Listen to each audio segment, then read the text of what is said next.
दोस्तों, आत्मा के आकार और रंग रूप के विषय में आपने भी कई कहानियों में विभिन्न तरह की बातें सुनी होंगी। वास्तव में आत्मा शरीर को छोड़कर बाहर कैसे निकलती है और आत्मा के निकलने के बाद शरीर में क्या बदलाव होता है, हमारे धर्म ग्रंथों में बहुत पहले ही बता दिया गया था, जिसे अब विज्ञान भी सही साबित कर रहा है। आत्मा कैसे दिखती है, उसका आकार क्या होता है, क्या वह इंसान के चेहरे की तरह ही दिखती है या उसकी आकृति अलग होती है? यह कुछ ऐसे सवाल हैं जो अक्सर एक जिज्ञासु मस्तिष्क में उठते रहते हैं। आपने भी कभी न कभी अपनी आंखों के सामने किसी की मृत्यु देखी होगी। मरणासन्न व्यक्ति के पास खड़े लोग उसकी मृत्यु होते हुए तो देख पाते हैं, लेकिन कैसे और कहां से प्राण शरीर को छोड़कर बाहर निकलता है, यह लोग देख नहीं पाते। शायद ही आपने कभी ये जानने की कोशिश की होगी कि आखिरकार ये प्राण अर्थात आत्मा शरीर से बाहर कैसे निकलती है। दोस्तों, मृत्युलोक माया का जंजाल है। यहाँ पर जो भी व्यक्ति जन्म लेता है, माया से वशीभूत होकर अपने आंख के सामने प्रत्यक्ष प्रमाण होते हुए भी बुद्धि का सही प्रयोग नहीं कर पाता। मृत्यु मनुष्य के जीवन का वो कड़वा सच है जिसे बड़े से बड़ा ज्ञानी भी स्वीकार नहीं करना चाहता, जबकि यह सर्वविदित है कि एक दिन सभी को इस लोक को छोड़कर जाना होगा, और जो मनुष्य इस सच को स्वीकार कर परमात्मा के मार्ग पर बढ़ जाता है, उसका उद्धार होता है। आइए अब बिना देर किए हुए जानते हैं कि आत्मा शरीर से कैसे बाहर निकलती है और इसके पीछे की प्रक्रिया क्या है। गरुड़ पुराण के 9वें अध्याय में वैकुंठपति श्री नारायण ने इसका विस्तार से वर्णन किया है। मनुष्य के शरीर में 9 द्वार बताए गए हैं। आत्मा इनमें से किसी भी द्वार के रास्ते शरीर छोड़ती है।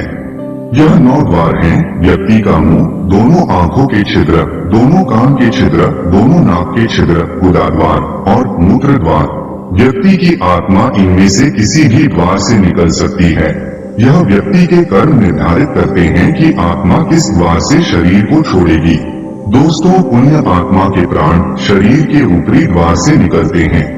ऊपरी द्वार का अर्थ है व्यक्ति का मुंह, दोनों आंख, दोनों नाक और दोनों कान। ये 7 ऐसे द्वार बताए गए हैं जिनमें से किसी एक द्वार से पुण्य आत्मा के प्राण शरीर छोड़ते हैं, जबकि सिद्ध योगियों और ऋषि मुनियों के प्राण सर के ऊपरी हिस्से अर्थात तालू से निकलते हैं। आत्मा के शरीर छोड़ने से पहले व्यक्ति की प्राणवायु अपान वायु से अलग हो जाती है और धीरे धीरे यही प्राणवायु पूरे शरीर से प्राण को खींचकर किसी एक स्थान पर स्थापित हो जाती है। यदि आपने कभी ध्यान दिया हो तो मरते हुए व्यक्ति के सबसे पहले पैर ठंडे पड़ते हैं, उसके बाद घुटने के नीचे का हिस्सा। ऐसा करते करते उस व्यक्ति का पूरा शरीर ठंडा पड़ने लगता है, जैसे ऊर्जा सिमट रही हो, और अंततः उसकी संपूर्ण चेतना सिमटकर एक चक्र पर आकर एकत्र हो जाती है। मनुष्य के शरीर में 7 चक्र होते हैं। अपने पूरे जीवन काल में व्यक्ति जिस चक्र से संबंधित कार्य ज्यादा करता है, अंत में उसी चक्र पर प्राण ऊर्जा केंद्रित हो जाती है। जैसे कि ध्यान की ऊर्जा मुख्य रूप से तालुरंध्र अर्थात सहस्रार चक्र से निकलती है। इसके विपरीत जो लोग अपनी पूरी जिंदगी ध्यान से दूर रहे हैं और जिन्होंने अपना संपूर्ण जीवन खान पान और सांसारिक भोग में ही बिता दिया हो, ऐसे व्यक्तियों की प्राण ऊर्जा पूरे शरीर से खत्म होकर मणिपुर चक्र पर केंद्रित हो जाती है। वहीं ऐसे मनुष्य जिन्होंने अपने पूरे जीवन में केवल संभोग के बारे में ही सोचा है और ऐसी ही क्रियाओं में लिप्त रहे हैं, ऐसे मनुष्य की ऊर्जा मूलाधार चक्र पर केंद्रित होकर अंत में शरीर के निचले द्वार से बाहर निकलती है। इसी के साथ जिन मनुष्यों को संपूर्ण जीवन ज्ञान के इर्द गिर्द बीता हो, ऐसे मनुष्यों की ऊर्जा कंठ चक्र अर्थात विशुद्ध चक्र पर केंद्रित हो जाती है और अंत में शरीर के ऊपरी द्वार से निकलती है। जो मनुष्य अंतिम समय में अपने इष्ट या गुरु को याद करते हुए शरीर छोड़ते हैं, उनकी प्राण ऊर्जा आंखों से निकलती है। ऐसे मनुष्य जिनकी ऊर्जा सहस्त्रार चक्र से निकलती है, बहुत ही भाग्यशाली होते हैं, क्योंकि शरीर त्यागने का सबसे सर्वोत्तम मार्ग सहस्त्रार चक्र से निकलने वाली आत्मा को सीधे मोक्ष की प्राप्ति होती है। दोस्तों, प्राण निकलने के संदर्भ में और भी बहुत सी बातों का वर्णन गरुड़ पुराण में मिलता है। जिसके अनुसार प्राण त्यागने के समय मनुष्य को अन्न और जल का त्याग करना चाहिए और यदि संभव हो तो उसे आतुर संन्यास लेना चाहिए। आतुर संन्यास का अर्थ है एक ऐसा संन्यास जो सांसारिक जीवन से विरक्ति होने पर मानसिक रूप से तत्क्षण लिया जाता है। प्राण के गले तक आने पर जो मरणासन्न मनुष्य मैंने संन्यास ले लिया है ऐसा बोलता है, वह मृत्यु के बाद विष्णु लोक को प्राप्त होता है और ऐसे मनुष्य का जन्म दोबारा नहीं होता। जो व्यक्ति मृत्यु से पूर्व कथित सभी कार्य कर लेता है, मृत्यु के समय ऐसे व्यक्ति के प्राण ऊपर के छिद्रों से सुख पूर्वक निकलते हैं। साथ ही योगियों के संदर्भ में गरुड़ पुराण में बताया गया है कि योगियों के प्राण तालु रंध्र से निकलते हैं। गरुड़ पुराण में शरीर से ईश्वर रूपी प्राण वायु के निकलने के बाद उस शरीर की तुलना एक ऐसे वृक्ष से की है जिसका आधार न होने के कारण वह गिर गया हो। गरुड़ पुराण में यह स्पष्ट लिखा है कि प्राण से मुक्त होने के बाद शरीर तुरंत ही चेष्टा शून्य, घृणित, दुर्गंधयुक्त, स्पर्श न करने योग्य और सभी के लिए निंदित हो जाता है।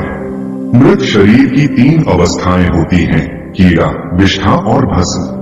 इसे आप ऐसे समझ सकते हैं, मृत शरीर में कीड़े पड़ते हैं, वह मल के समान दुर्गंधयुक्त हो जाता है और अंतःचिता में जलकर भस्म हो जाता है। इसलिए क्षण भर में नष्ट होने वाले इस शरीर पर गर्व करना अनुचित है। मृत्यु के बाद पंचभूतों से निर्मित इस शरीर का पृथ्वी तत्व पृथ्वी में, जल तत्व जल में और बाकी तीनों तत्व वायु, अग्नि, अंतरिक्ष टूटकर विलय हो जाते हैं। परंतु सभी प्राणियों के शरीर में स्थित सर्वव्यापी शिव स्वरूप और जगत साक्षी आत्मा ही एकमात्र ऐसी है जो कि अजर अमर है, जिसका कोई अंत नहीं है, जो एक शरीर को त्याग कर दूसरे शरीर में प्रवेश कर लेती है। मृत व्यक्ति के शरीर से निकली आत्मा नए शरीर में प्रवेश करती है।